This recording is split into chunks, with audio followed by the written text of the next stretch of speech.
God is 3 in 1. 1 Johannes 5 vers 7 sê, want daar is 3 wat getuig.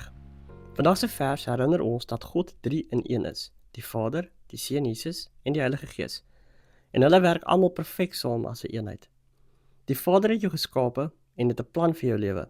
Jesus het aarde toe gekom, 'n perfekte voorbeeld van jou lewe geleef, gesterf vir jou sondes en weer opgestaan sodat jy naby aan God kan wees. En die Heilige Gees woon binne jou en help jou met wyse keuses en om vas te klou aan God se waarheid. Elkeen speel 'n spesiale rol, maar hulle is een span wat alles ten goeie laat meewerk vir jou. Dit maak nie saak in watse situasie jy is nie, spanning, skool of watse probleem ook al.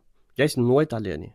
God lei jou, Jesus verstaan jou en die Heilige Gees stap elke tree saam met jou. Een God, 3 rolle. Lei jou, red jou en bly by jou vir elke tree. Kom ons bid saam. Liewe Here, dankie dat U 3 in 1 is. My Skepper, my Redder en my Helper. Lei my om te vertrou in die Vader se plan, om Jesus se voorbeeld te volg en om na die Heilige Gees te luister elke dag. Amen.